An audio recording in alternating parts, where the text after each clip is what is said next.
성경 말씀은 욥기 42장 1절에서 3절 말씀입니다.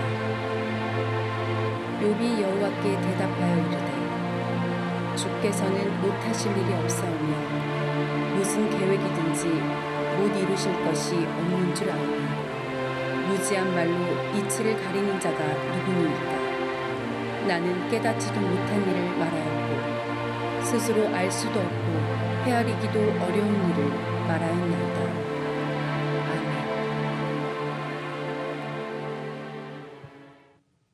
할렐루야. 오늘 주일 이 시간을 특별히 구별하여서 하나님께 예배하러 이곳에 오신 여러분을 주님의 이름으로 축복합니다. 오늘은 방금 우리가 하나님 말씀 욥기서를 함께 짧게 3절 말씀을 보았는데요. 욥기는 총 1장부터 42장까지 기록되어 있는 이렇게 짧진 않은 말씀인데 이 구약 성경에 있는 이 욥기서에는 욥이라고 하는 한 고대 사람에 대한 이야기를 소개하고 있는 성경입니다. 이 팔레스타인 지역, 지금 우리 지리상으로는 이 팔레스틴 지역, 옛날 유대 민족이 살았던 지금 전쟁이 끊이지 않는 그 지역이죠. 그 고대 팔레스틴 지역에 살았던 욥이라는 사람에 대한 이야기가 욥기서에 적혀 있는데요. 여러분, 욥이라는 사람에 대해서 익히 잘 알고 계신 분도 있고 그런 특이한 이름도 있네, 성은 뭘까, 이름이 왜 자네 하면서 그냥 생소한 이름으로 이해하시는 분도 있을지 모르겠습니다. 아무튼 크리스찬들에게 물론 구약 성경에 나오는 한 사람, 한 인물이지만 욥이라고 하는 이 사람은 꽤 잘 알려져 있는 사람입니다. 보통 어떤 잘 알려진 인물 그러면 그 인물을 수식하는 또는 그 인물 하면 떠오르는 이미지, 단어, 연상되는 것, 이런 것들이 있기 마련일 텐데요. 욥 하면 여러분은 어떤 단어나 어떤 이미지, 어떤 것들이 떠오르시나요? 네, 여러분 생각하고 계신 거 그거 맞습니다. 워낙 특별히 우리 광교 꿈의 교회 성도분들은 수줍음이 많으셔서 생각만 하고 말을 안 하시죠. 제가 너무 잘 알아요. 욥 하면 여러분 고난의 대명사 아닙니까? 고통, 고난, 정말 엄청난 고난을 받았던 인물, 사람의 대명사죠. 그런데 욥이 도대체 얼마나, 또는 그런 고통을 당할 만한 어떤 배경, 어떤 이유가 있었길래 이렇게 고통의 대명사로 알려진 인물로 성경에 기록되어 있을까, 이렇게 생각하실 수 있겠지만 욥기서 1장에는 욥이라는 이 사람을 아주 간단하고 명료하게 분명하게 설명하고 있습니다. 욥은 온전한 사람이고 정직한 사람이고 하나님을 경외하는 사람이고 악에서부터 떠난 사람이라고 성경은 설명하고 있고 그렇게 평가하고 있습니다. 한마디로 당시 가장 훌륭한 사람이었다 해도 과언이 아닐 것입니다. 그러니까 욥하면 어떻게 보면 고난, 고통의 대명사라고 떠올릴 수도 있겠지만 성경의 1장에서 욥을 소개한 첫 번째 그의 대명사 같은 표현은 정직한 사람, 온전한 사람, 하나님을 경외하는 사람, 악에서부터 떠난 사람, 정말 영적으로나 삶의 여러 측면에서 아주 인품이나 성품도 훌륭한 사람이었다는 것입니다. 그래서 가장 훌륭한 사람의 대표 대명사 그러면 욥을 이야기해도 전혀 문제가 없을 것입니다. 하지만 우리는 욥하면 고난당한 사람의 대명사로 왜 이해하고 있을까요? 이런 사람이었음에도 불구하고 엄청난, 우리가 상상할 수도 없는 고난을 경험했기 때문입니다. 이렇게 훌륭한 사람에게도 고난은 찾아오는 모양이에요. 저도 그렇고 여러분도 그렇고 하나님을 믿는다고 하지만 욥만큼은 아니어도 여전히 부족한 점이 많고 연약한 한 신앙인으로서 때로는 허물과 죄를 범하며 살아가지만 그럼에도 불구하고 나름 신실하게 하나님을 믿고 그리스도를 따라 삶을 살아가려는 우리에게도 고난은 찾아오기 마련이다라는 것을 한번쯤 생각해 보게 됩니다. 자, 욥은 어떤 고난을 받았는지 42장까지 있다고 했잖아요. 1장부터 42장. 꽤 많은 글들이 적혀 있는데요. 욥이 받은 고난은 한 세 가지 정도로 요약해 볼 수 있겠습니다. 첫 번째 고난은요, 사탄이 이렇게 욥에게 고난을 줄 것을 하나님께 요청합니다. 사탄은 욥이 하나님께서 욥을 너무 축복하시고 여러 복을 주시고 하나님께서 허락하신 재물과 소유물들이 엄청나게 많기 때문에 부족할 것이 없기 때문에 하나님을 경외하고 악에 떠나 있고 정직하고 온전하게 사는 이유는 바로 그가 하나님께 엄청난 물질적 복을 받았기 때문에, 많은 재물과 소유가 있기 때문에 하나님을 그토록 잘 섬기는 것입니다 라고 이야기합니다. 그리고 욥에게 엄청난 고난이 찾아오게 됩니다. 바로 그가 가진 모든 소유를 잃게 되는 것이죠. 고대 사회에서는 자녀도 소유의 개념이었어요. 내가 가진 뭐 재산과 같은 소유는 아니지만 나의 소유, 가장 소중한 나의 소유라고 할 수 있겠죠. 이러한 가장 소중한, 하나님께서 주신 나의 가장 소중한 소유인 바로 자녀들을 포함하여 모든 재산을 잃는 엄청난 고난을 얻게 됩니다. 여기서 우리가 잠깐 주목해야 될 것은요, 사탄은 늘 우리에게 어떤 관점으로 바라보고 있냐면요, 우리가 좀 잘 되잖아요. 뭐 나름 뭔가 일이 잘 풀린다든지 많은 것을 가지고 있다든지, 특별히 물질적 또는 내 소유와 관련된 현실적인 성공, 복, 이런 것들을 우리가 누리고 있을 때 사탄은 어떤 시선으로 늘 우리를 바라보고 있냐면, 저거 좀만 뺏어가면 바로 하나님 원망할 걸, 아니 완전히 등을 돌려버릴지도 몰라. 너가 가지고 있는 그 재물과 소유, 이것이 너에게 없어진다면 그래도 너가 하나님을 경외할 수 있을까? 하나님으로부터 떠나지 않고 배길 수 있을까? 라고 하는 아주 강력한 의심을 가지고 늘 우리를 바라보고 있다라는 말씀입니다. 실제로 우리가 살면서 이런 현실적이고 물질적이고 뭔가 성공지향적인 이러한 가치를 잃어버리게 됐을 때 우리는 큰 어려움을 겪게 됩니다. 상심하게 됩니다. 절망하게 됩니다. 그리고 때로는 내가 이렇게 열심히 살았는데, 내가 교회에도 매주 나오는데, 헌금도 열심히 했는데 이런 다 필요 없는 거 아니야? 하나님 계시긴 한 거야? 라고 하는 하나님과의 관계를 단절하고 싶은, 단절해야만 할 것 같은 그러한 위기의 순간을 실제로 맞이할 수도 있다는 것입니다. 그런데 여러분 잘 기억하십시오. 그게 사탄이 가장 바라던 바예요. 우리가 가진 것을 잃어버렸을 때 하나님과 멀어질 것을 사탄은 의도하고 있다. 이 첫 번째 고난을 욥이 만났을 때 욥은 하나님께 등을 돌렸을까요? 하나님으로부터 떨어져 나갔을까요? 다행히도 그렇지 않았어요. 종합적으로 좀 이따 말씀드릴게요. 두 번째 고난은요, 사탄이 이렇게 또 이야기합니다. 좀 센데 이 두 번째 고통은 감당할 수 없을걸? 하나님, 욥이 자기 다 잃어버렸지만 몸뚱아리가 멀쩡하니까, 그의 살과 피가 아무런 문제가 없으니까, 육체적으로 신체적으로 건강하니까 그래도 살만한 모양인데 몸이 아프면요 아마 못 견딜 겁니다. 하나님을 저주하며 떠날 겁니다 라고 시험합니다. 욥이 극한의 육체적 고통을 얻게 된다면 하나님을 떠날 수밖에 없을 것이다 라고 사탄은 시험하는 것이죠.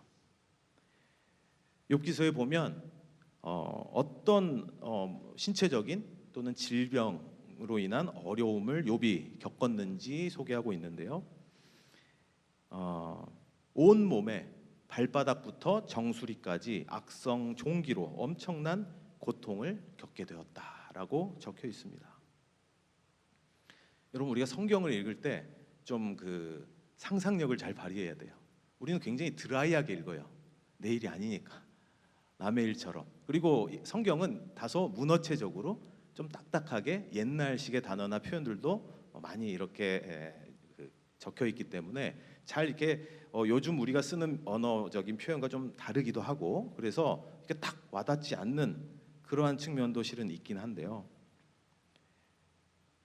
성경에서 나오는 이야기들 또는 인물 묘사 또는 예수님과 제자들이 나누는 대화, 이런 내용들을 잘 맥락이나 상황들을 상상하면서, 마치 아이들이 그림책을 보면서 애니메이션 막 움직이고 그런 애니메이션을 보는 것도 아닌데 그림책을 보면서 살아 움직이는 듯한 화면을 보고 있는 처럼 아이들이 까르르 웃고 때로는 울고 하면서 그 멈춰져 있는 그림책을 살아 생동하는 것을 바라보는 것처럼 상상하듯, 우리도 성경 말씀을 좀 그렇게 상상력을 발휘해 이해해 볼 필요가 있습니다. 여러분, 머리끝부터 발끝까지 악성 종기로 내가 고통을 겪고 있다. 얼마나 힘들까요? 얼마나 고통스러울까요?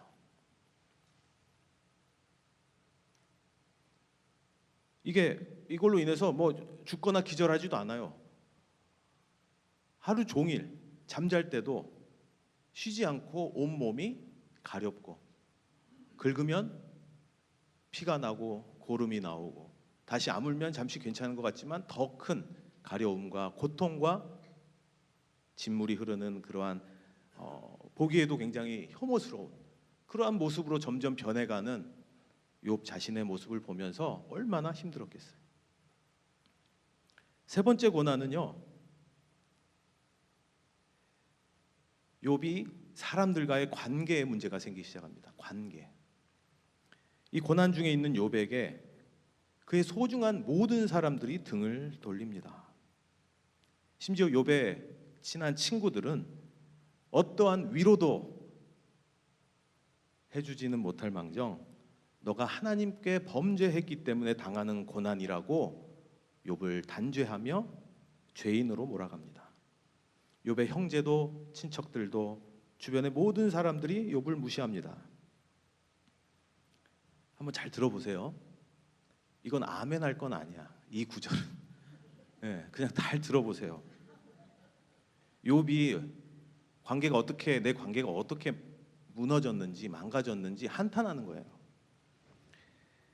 욥기 19장 13절 20절에 이렇게 기록되어 있습니다. 그가 내 가족을 내게서 멀리 떠나가게 하시니, 세번역 성경입니다.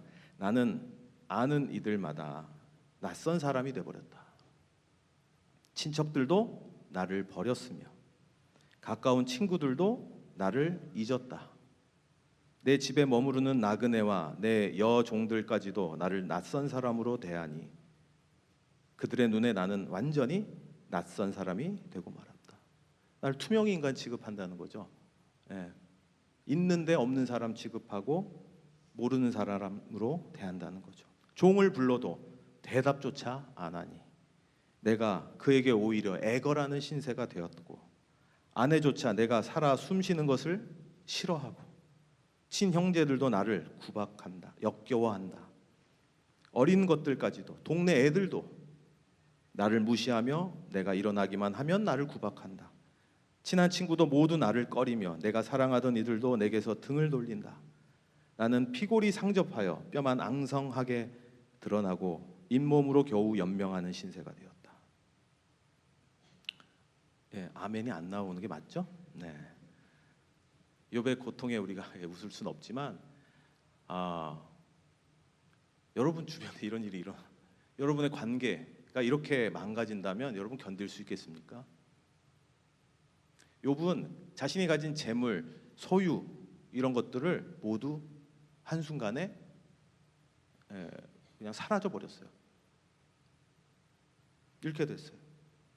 자신의 몸은 하루 종일 피와 진물을 흘리며 긁고만 있는, 그럼에도 어떤 일을 그러니까 뭘 해도 거기서 벗어날 수 없는 육체적인 어려움, 고통 가운데 시간을 보냅니다.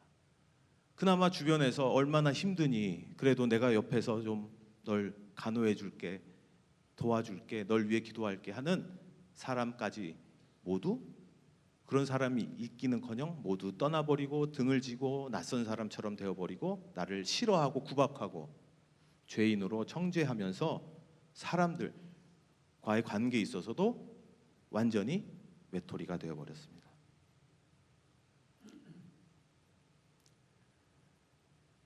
이보다 더 큰 고난을 당한 사람이 있을까 할 정도죠. 그 고난의 대명사, 아무리 이 사람이 하나님을 경외하는 사람이다라고 평가받았지만 그가 당한 이 고난 말로 표현할 수가 없을 정도입니다. 그래서 욥기서 10장 1절에서 3절까지 말씀을 제가 다시 한번 읽어볼 텐데요. 그래서 욥기가 이렇게 하나님께 기도하는 거예요. 이 고난 가운데 이렇게 결심하고 기도합니다. 산다는 것이 이렇게 괴로우니 나는 이제 원통함을 참지 않고 다 털어놓고 내 영혼의 괴로움을 다 말할 것이다 라고 결심하고 2절에 이렇게 작정하고 기도합니다. 내가 하나님께 아뢰겠다. 나를 죄인 취급하지 마십시오. 친구들은 나보고 다 죄를 지었기 때문에 네가 하나님한테 이런 벌로서 고난을 당한다고 하는데 하나님 나를 죄인 취급하지 마십시오. 도대체 무슨 일로 나와 같은 자와 다투시는지 알려주십시오. 주님께서 나를 손수 만드시지 않았습니까? 주님께서 손수 만드신 이 몸은 학대하고 멸시하면서도 오히려 하나님을 경외하지 않고 하나님을 대적하는 악인들은 그들이 세운 계획대로 잘만 살아가고 잘만 되게 하시니 그게 주님께 무슨 유익이 있는 것입니까? 이해되세요? 난 하나님을 열심히 경외한다고 살았는데 나한테는 이런 엄청난 고난, 감당할 수 없는 고난을 나에게 주시고 내 친한 친구들은 내가 하나님께 범죄해서 이런 고난을 당한다고 하는데 하나님 정녕 내가 하나님 앞에 죄인입니까? 나를 죄인 취급하지 말아 주십시오. 하나님께서 손수 만드신 나를 이렇게 학대하시고 오히려 죄인들은 그들이 성공하기 위해 세운 계획대로 착착착 잘 되어나가는 이것이 당신에게 주님께 무슨 유익이 있는 일이길래 이런 일이 지금 벌어지고 있는 것입니까? 라고 하나님께 탄원하는 거죠. 항의하는 거예요. 제가 1절에 3절 말씀, 10장 1절에 3절 말씀을 제가 상상력을 포함해서 한번 읽어보았고요. 결국 그 이후에도 그런 하나님께 항변하는 기도가 이어지다가 19절에는 이렇게까지 이야기합니다.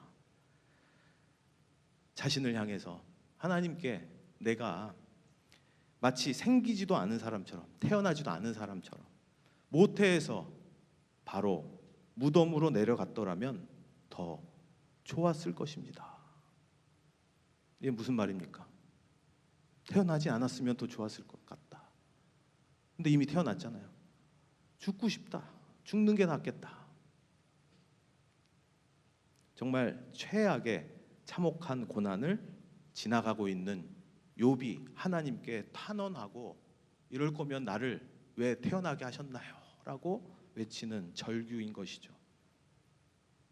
여러분 이렇게 참혹한 고난을 마주한 욥의 이야기를 들으시니 어떤 생각들이 떠오르시는지 모르겠습니다.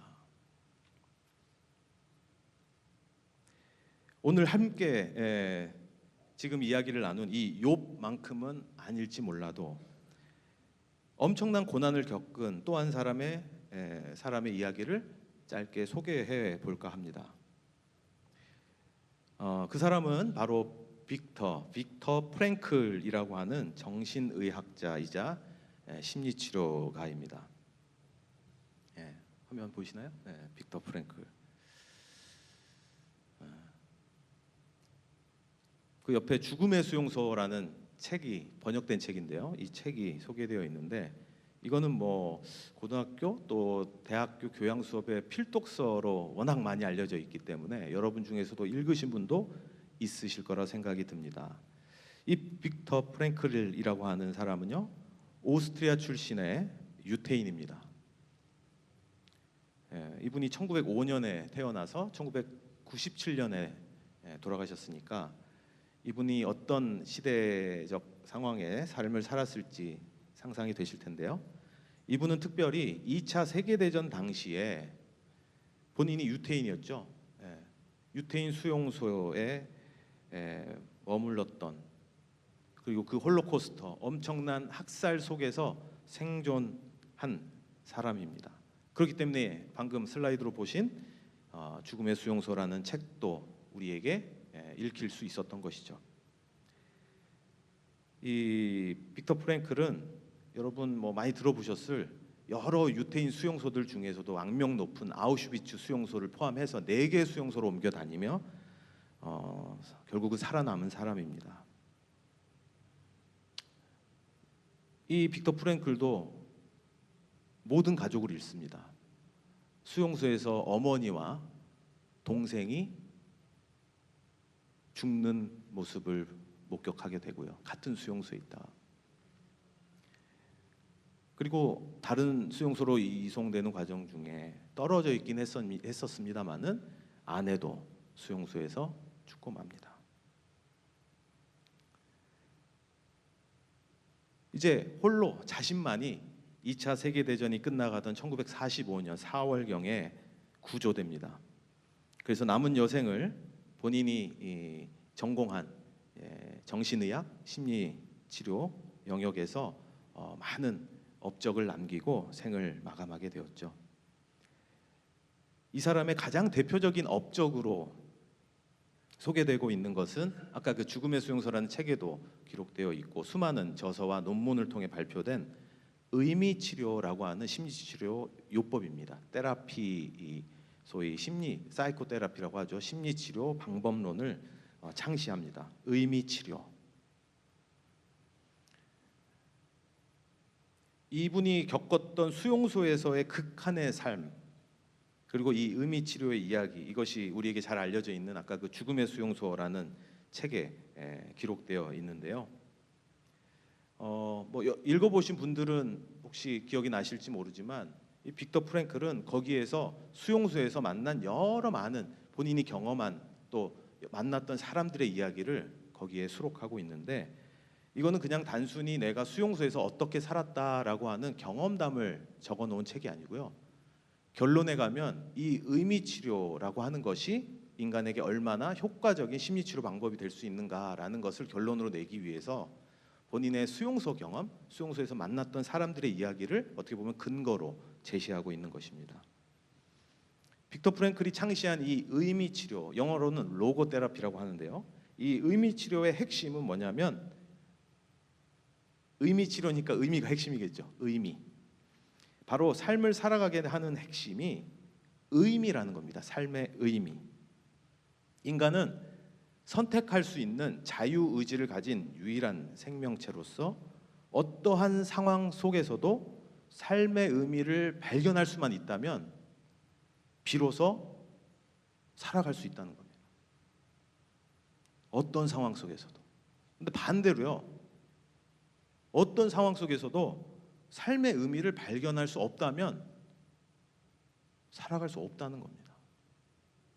자, 어떤 상황은 여러분 어떤 상황을 가정해 볼 수 있을까요? 최악의 상황도 어떤 상황, 모든 상황이 포함되겠죠? 최고의 상황도 포함됩니다. 여러분이 모든 걸 가졌고 몸도 뭐 120살까지 산다 그러고 건강하고 내 주변에는 그냥 나를 만나고 싶어서 그냥 안달난 사람들이 뭐 줄을 서 있고 내가 모든 조건에서 최상이다. 그런 상황이라 할지라도 삶의 의미를 발견하지 못하면, 의미가 없으면 어떻게 된다고요? 살 수가 없는 거예요.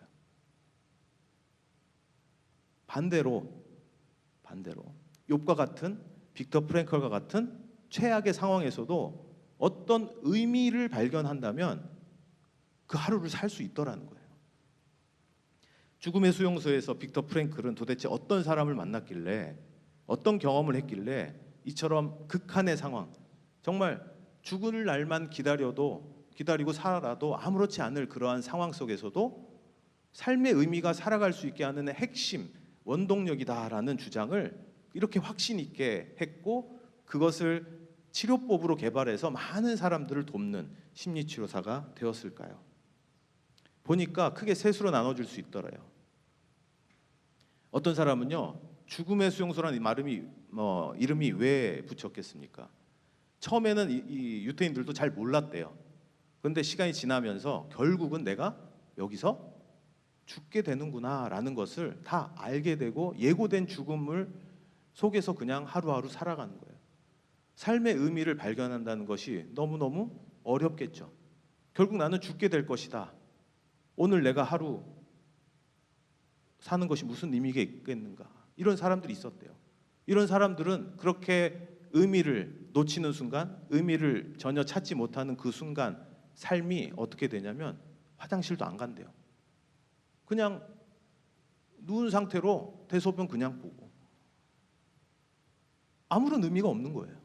그러다 결국 가스실에 끌려가 죽는 경우도 있지만 그렇게 하다가 그냥 죽는 경우도 있다는 거죠. 앙상하게 말라비틀어져서, 그러니까 생기를 잃어서. 이런 사람도 있어요. 이런 분들보다 좀 나을지 모르지만 너무 힘드니까 이게 지금이 1월 28일이죠. 1월 31일 날 분명히 구조될 거야 라고 하면서 남은 3일 동안 내가 견뎌보자 하고 의미를 부여한 거예요. 그러니까 3일 동안은 이 사람이 그래도 잘 살아 있습니다. 근데 30일이 지나도 2월 1일이 됐는데 연합군의 소식은 들려오지 않고 아무런 구조가 일어나지 않자 이 사람은 내 생각이, 내 기대가 헛된 희망이었구나 하면서 이때부터 급격히 쇠약해지기 시작하더니 결국은 자신의 건강이 망가지고 죽음에 이르게 되는 정도로 기력을 잃더라는 거예요. 세 번째는 독특한 사람들이 있더라는 거예요. 여러분, 죽음의 수용소에서 미소를 띠거나 웃을 일이 있을까요?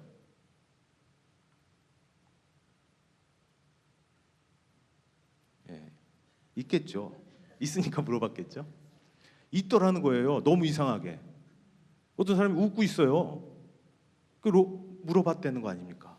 당신은 도대체 이러한 환경에서 왜 웃고 있습니까? 그랬더니 오히려 반문하더라는. 이분이 하루 일과를 마치고 엄청난 노역에 시달리고 잠시 계단에 돌 위에 앉아서 쉬고 있는데 마침 해가 지고 있는 거예요. 일몰 순간인 거죠. 그러면서 이렇게 석양에 노을이 쫙 껴 있고 너무 아름다운 장관이 눈앞에 펼쳐져 있는 거예요. 그걸 보고 순간, 야, 당신 저렇게 멋진 아름다운 노을을, 일몰을 본 적 있어? 너무 아름답지 않소? 하고 그 순간 미소를 띠더라는 거예요. 감탄을 하더라는 거죠. 그 자연을 보면서. 아름다운 노을을 보며 감격하는 사람을 보면서 충격도 받았지만 이 사람은 아름다운 노을 또는 자연 환경을 보면서 감격할 수 있는 저기에 어떤 그냥 그 순간이지만 굉장히 큰 의미를 부여하고 있구나. 아름답다. 죽음의 수용소에서 여러분 매일 얼굴을 씻고 뭐 이렇게 남성분들은 뭐 면도를 하고 하는 게 의미가 있을까요? 누가 뭐 선보러 가는 것도 아니고 뭐 일터에 가는 뭐 이렇게 제대로 딱 정장 입고 일하러 가는 것도 아니고 깨끗이 얼굴을 씻고 면도하는 게 의미 있을까요? 어떤 사람이 매일 잘 씻는 분이 있더래요. 매일 깨끗이 씻어 주어진 그 어떤 위생 도구를 가지고 할 수 있는 한 깨끗이 자신을 위생 관리를 하는 거예요. 그래서 물어봤다는 거예요. 당신 우리가 오늘 죽어도 이상하지 않고 그리고 또 나가서 일하다 보면 온몸이 땀에 젖고 먼지에 뒤덮일 텐데 굳이 아침에 뭐하러 차라리 잠이나 더 자든지 그냥 쉬고 있는 게 나을 텐데 이게 무슨 의미가 있냐? 너 씻는 게 게다가 면도까지 하셨네. 이게 무슨 의미가 있나? 그분이 뭐라고 그랬을까요? 개운하잖아요. 아침에 깨끗이 씻으면 개운하잖아요. 뭔가 기분이 전환되잖아요. 그냥 자기는 그래서 한다는 거예요. 우리가 보면 굉장히 일상적으로 그런 사람도 있구나. 야, 저런 걸 가지고 무슨 저런 거 그냥 깨끗하고 개운한 거에 의미 부여를 하고 굳이 시간 내서 얼굴을 씻는 사람이 있네. 이런 상황에서 지금 오늘 죽을지 내일 죽을지 모르지만 노후를 보고 감탄하는 그런 사람도 있네? 라고 우리는 그냥 치부하고 넘어갔을지 모르지만 빅터 프랭클은 이러한 특별한 독특한 반응을 하는 사람들을 관찰해 보니까 이 사람들은 뭔가 내가 내일 죽더라도 그냥 오늘 내가 살아있는데 어떤 의미를 부여하고 있는, 의미를 가지고 있는 사람들은 생생하게 살더라는 거예요, 그 하루를.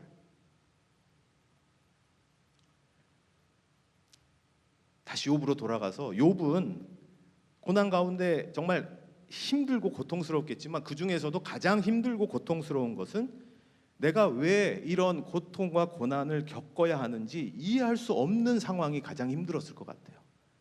그래서 여러분 언제 시간 나실 때 욥기서를 한번 천천히 읽어보세요. 그럼 욥이 욥기서에 기록된 욥의 여러 하나님께 이야기하는 질문하는 기도들이 대부분 그런 내용입니다. 내 고난의 의미가 도대체 무엇입니까? 알고라도 당하면 나을 텐데 나는 열심히 하나님을 섬긴다고 섬겼는데 당하는 이 고통의 의미를 알지 못하니 너무나도 답답하고 죽고 싶다 이거죠. 욥은 끊임없이 하나님께 항의했습니다. 항변했습니다. 질문했습니다. 자신이 겪고 있는 고난이 무슨 의미인지 알고 싶었던 것이죠. 실은 이 욥기서에는 정말 많은 신앙적 교훈과 신학적 담론들, 주제들, 또 이야기거리들이 담겨 있는 그러한 성경책으로 알려져 있습니다. 근데 저는 다 빼고 딱 한 가지에 주목해 보려고 합니다. 여러분과 함께 오늘 주목해 보려고 하는 그 한 가지는 무엇이냐면요. 욥이 하나님께 항변하고 도대체 내가 당한 이 고난의 의미가 무슨 의미입니까? 아까 제가 읽어드린 대로 그렇게 기도했던 욥의 모습. 그럼에도 불구하고 저와 여러분이 이 욥이 우리에게 보여준 강력한 영적 교훈 한 가지, 주목할 영적 교훈 한 가지는요.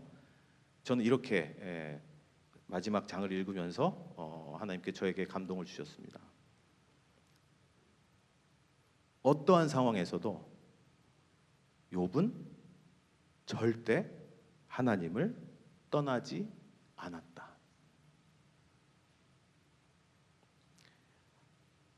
도대체 이 고난이 무슨 의미입니까? 나에게 이런 고난이 왜 찾아온 겁니까? 라고 하나님께 항의하고 질문하고 따지듯이 기도하는 이 모습도요. 하나님과의 관계 안에서 그 의미를 찾고자 투쟁하고 노력했다는 거죠. 여러분 이런 모습을 여러분 잘 아는 또 다른 인물인 야곱은 하나님과 씨름한다라는 표현으로 성경에 기록되어 있죠.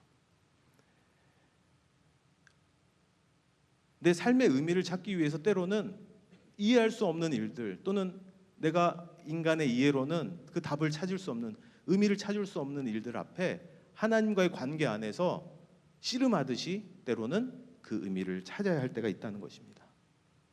하나님과의 관계 안에서 의미를 찾고자 했다. 어떠한 상황에서도 욥은 하나님을 떠나지 않았다. 이것이 욥기서의 전체에서 우리가 주목해야 될 아주 중요한 부분이라고 생각합니다. 그리고 하나님은요, 제가 오늘 그 부분을 강조하진 않지만 하나님께서 나중에 욥에게 엄청난 축복을 해주시거든요. 모든 관계도 회복시키시고. 하지만 하나님한테 막 따졌잖아요.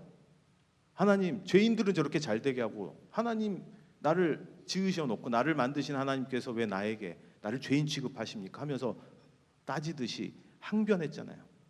근데 하나님은 욥의 그 많은 항의와 항변과 질문 가운데서 욥을 절대 비난하지 않으셨어요. 하나님의 전능함과 하나님께서 어떤 분이신지를 욥이 생생하게 깨달을 수 있도록 많은 이야기를 들려주시긴 하지만요, 욥에게 네가 감히 뭔데 나에게 이런 식으로 비난하거나 정죄하지 않으셨어요. 하지만 욥이 항변하고 하나님을 떠나지 않고 하나님께 그 의미를 찾고자 씨름할 때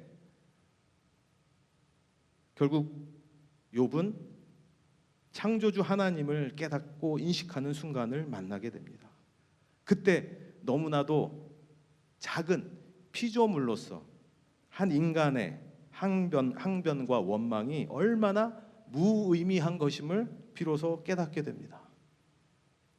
그리고 하나님의 은혜와 도움 없이는 단 한순간도 살아갈 수 없는 존재임을 깨닫게 될 때 비로소 하나님 앞에서 겸손하게 자신의 존재의 의미를 다시 생각하게 되고 깨닫게 되는 것입니다.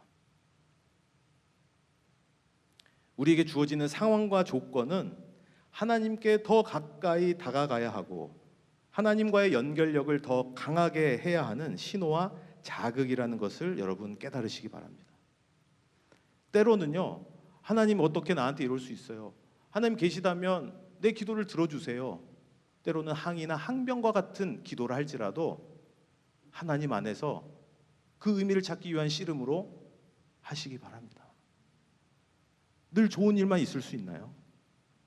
하나님께 늘 내가 감사함으로 찬양함으로 하나님을 높임으로 찬송하고 기도할 수 있으면 참 좋겠지만 때로는 내가 그 의미를 발견할 수 없는 고통과 고난과 일들 앞에서는 절대 하나님을 떠나지 않고 하지만 내가 하나님 안에서 하나님께 그 답을 달라고 하나님의 뜻을 깨닫게 해달라고 의미를 이게 무슨 의미인지 알게 해달라고 내가 이 의미를 찾아야만 살 수 있다고 씨름하듯이 하나님께 부르짖고 기도하는 가운데 하나님께서는 분명히 여러분에게 욥에게 주셨던 깨달음처럼 여러분에게 가장 좋은 여러분에게 필요한 깨달음과 의미를 발견하게 하실 거라 믿습니다. 우리는 예수 그리스도의 말씀과 삶을 통해 우리는 예수 그리스도의 십자가와 부활을 믿는 크리스찬입니다. 우리는 예수 그리스도를 통해 하나님을 압니다. 예수 그리스도를 통해 우리는 하나님의 구원에 참여합니다. 우린 더 나아가 우리가 늘 고백할 때 예수님의 이름으로 기도하잖아요. 우리가 늘 예배할 때 예수님의 이름, 예수님께서 우리를 위해 지신 십자가 이런 것들을 우리가 떠올리고 기억하죠. 이것이 여러분에게 그냥 습관적이고 그냥 늘상 있는 것 이런 단어, 이런 상징, 이런 것들로 이해되지 않기를 간절히 바랍니다. 여러분, 예수 그리스도가 나에게 무슨 의미가 있는지 여러분 늘 질문하십시오. 예배 가운데 찬송할 때, 기도할 때, 말씀 들을 때 그래, 예수 그리스도는 나에게 이런 의미야. 더 나아가 여러분의 삶의 여러 요소들, 여러분에게 허락되신 여러분의 자녀가 여러분의 개인 소유입니까? 하나님 안에서 그 의미를 발견해 보십시오. 나에게 주신 일터와 나에게 주신 이런 모든 환경들이 하나님 안에서 도대체 왜 나에게 허락된 것일까? 그 의미를 한번 찾아보십시오. 그리고 그 의미를 발견할 수 있게 된다면 그것은 여러분의 살아 생동하게 만드는 기쁨과 감사가 흘러 넘치게 될 수 있는 그러한 일터가 될 것입니다. 그런 관계가 될 것입니다. 우리를 위해 예수 그리스도가 당하신 고통과 고난의 십자가 죽음 그냥 객관적 사실로 존재하는 것으로 두지 마시고 여러분에게 어떤 의미로 여러분에게 이해되는지 꼭 그 답을 가진 그리스도인이 되시길 주님의 이름으로 축복합니다.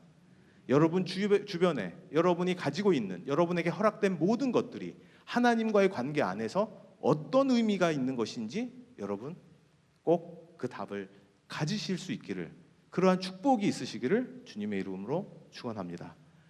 어떠한 일이 있더라도 예수 그리스도의 이름으로 하나님 안에 머무시는 귀한 주님의 백성들이 되시기를 주님의 이름으로 축복합니다.